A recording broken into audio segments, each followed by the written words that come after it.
If you asked most Jets fans what the team's biggest defensive need is with the 2023 NFL draft just over 3 weeks away, they'd probably point to safety, and they'd probably be correct. What's up, Jets fans? Welcome to a special draft edition of JetNation Radio. I am your host, Dylan Tereman. Last week was our first installment of this new series that I'm doing up until the draft. I focused on the offensive side of the ball, the center position specifically. Touched on a good amount of players, so if you want to go check that out, the link will be in the description below. This week, I'm hopping over to the defensive side thanks to a comment I got in the first video.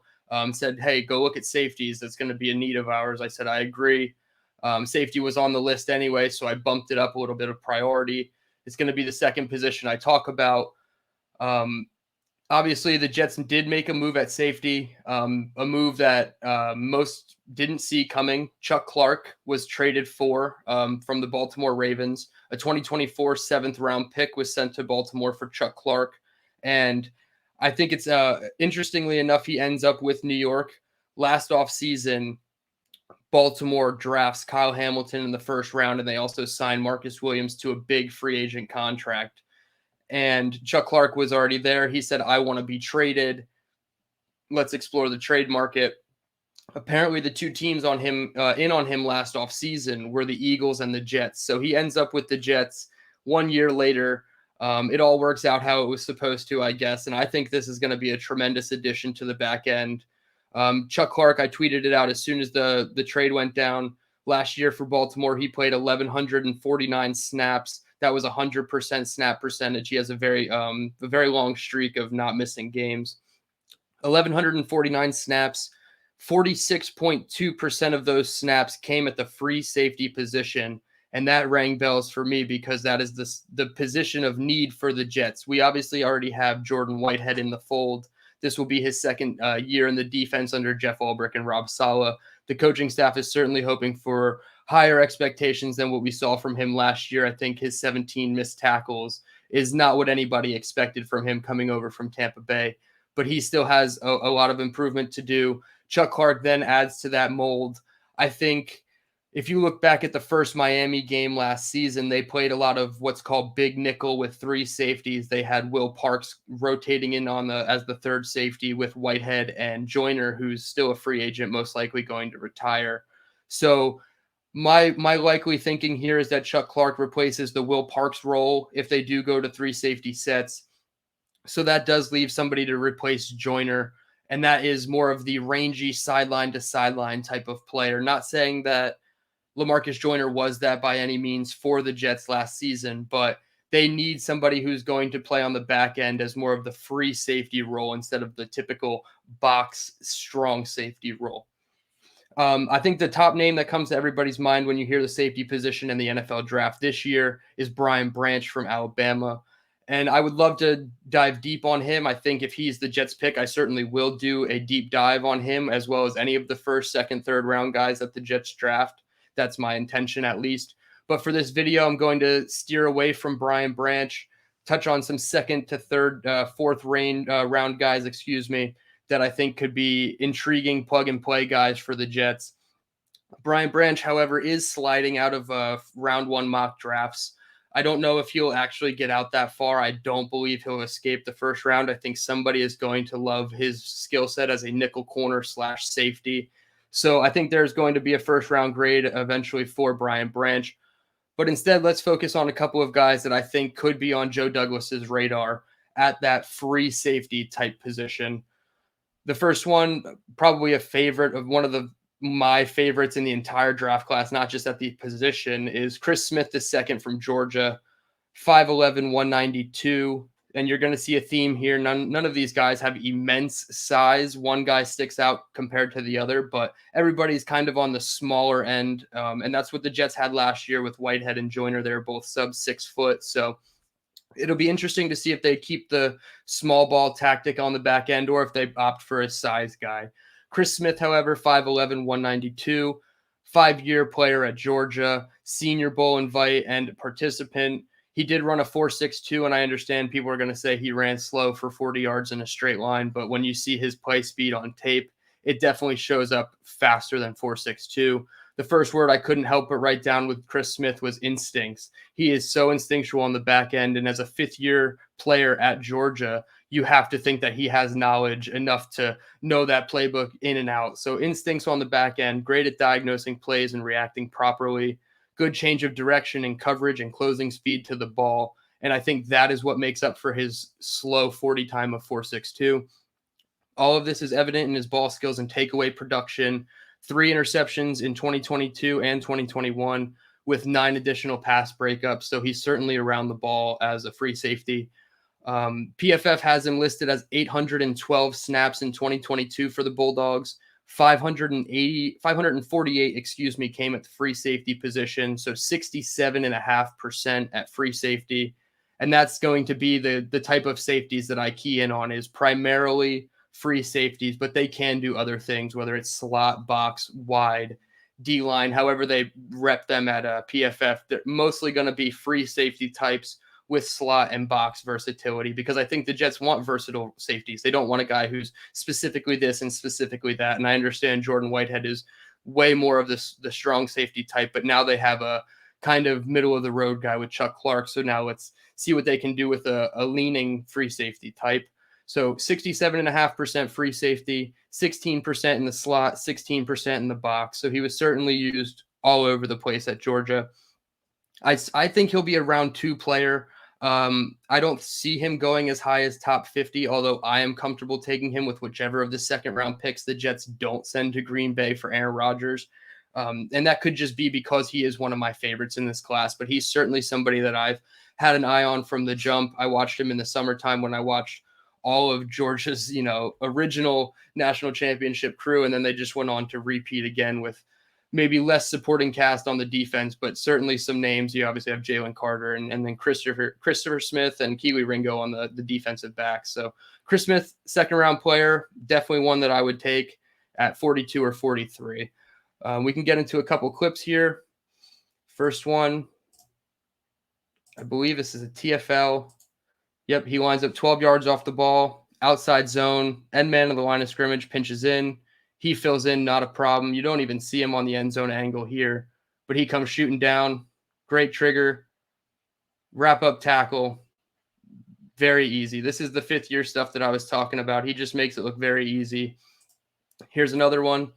Just reacting. He sees Bo Nix clutch, pump fake. He keys in on that inside slot player, jumps the route, and he's able to come away with the interception. You'll see it again from the backside angle. He doesn't really show up. You'll see Bo Nix pump fake, and then all of a sudden Christopher Smith's plucking that ball away. He possibly could have turned it up left there to get to the end zone for a defensive touchdown. We're not going to knock him on that one, but Christopher Smith definitely brings those instincts that I was talking about from Georgia. Definitely a player that I would like in the second round. The second guy I also think is a second-round player. I'm not too confident taking him in the top 50, but I certainly think he'll be a second-round player, and that's Jordan Battle out of Alabama. He's going to be the tallest one that I talk about today. 6'1", 209 pounds. He ran a 4.55 40, so that's pretty much middle of the pack for what the safeties did. His 2022 usage per PFF, 907 snaps, 574 at free. So that's 63.2%. So again, you're looking at that same type of mold as Christopher Smith, 60+% usage at free. He has 21% at box and 14% at slot. So very much the same type of breakdown as Chris Smith in terms of his usage.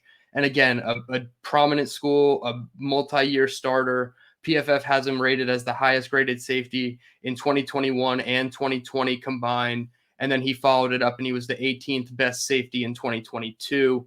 So you just look at the consistency of this guy at a program like Alabama, and you can't help but think he's a second round player just on the pedigree alone. I know I didn't really talk much about his teammate, Brian Branch, and he's slightly overshadowing Jordan Battle, in my opinion. When I watched Jordan Battle over the summer, I put a fringe first round grade on him. And now I think it's kind of where he is. I think he'll be a top 60, top 70, 65 player, obviously second round.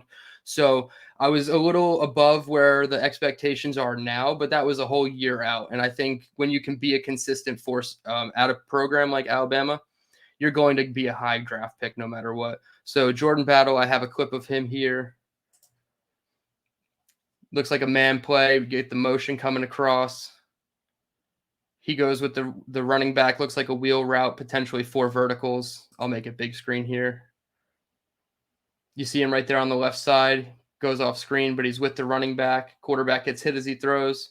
Just a great adjustment by Jordan Battle. Athletic catch. He turns around almost 270 degrees the other way to catch that ball falling backwards. So just a great play by Jordan Battle there. Again, second round guy. I think if the Jets trade back, I don't think they will, but if they do trade back, this could be a target for them. And then third, I don't think this guy's probably going to be around 2, probably around 3 guy, depending on how teams view him, and that's Jartavius Martin or Quan Martin from Illinois. Very versatile player, probably the most versatile player of the guys that I'm going to talk about. He has 791 snaps per PFF. 62 were in the slot, so the complete opposite of Christopher Smith and Jordan Battle. Most of his were slot reps, and he has 18 at free safety, and then he has under 75 out wide and 44 reps in the box. So he's really just a slot and a free, but I think when I say versatility, I mean he's more of a nickel corner slash safety, kind of like a Brian Branch. So if you're looking at him in the light of a nickel corner, you could see him as a 3rd round prospect. Whereas if you're looking at him as a safety, you could see him as a 4th round prospect. I don't necessarily think he'll be there for the Jets at 112, no matter how you slice it. This is another guy, 5-year player in Illinois, so he comes with a ton of football IQ. A Senior Bowl player. I don't think many Senior Bowl players get out of the top 100 nowadays, so that's the first 3 rounds you're looking at. So 112 is right outside of that, and I don't know if he'll fall out of the range, but when you're a Senior Bowl guy, you really get bumped up the board, and I think that's exactly what's going to happen for him, especially when you couple that with the combine that he put on. Just amazing for safety, 44-inch vertical, 11-foot 1-inch broad, 15 reps on the bench. His pre-draft process has been very good. When I watched him compared to his teammate Sidney Brown, who's another safety, I thought Jartavius Martin had a better season on tape, in my opinion. Then I went down to Mobile and I saw them both up close and personal, and I saw Sidney Brown's athleticism and his ability to stay with tight ends in coverage as well. He even came away with some interceptions, and then he had an awesome combine as well, Sidney and Martin both.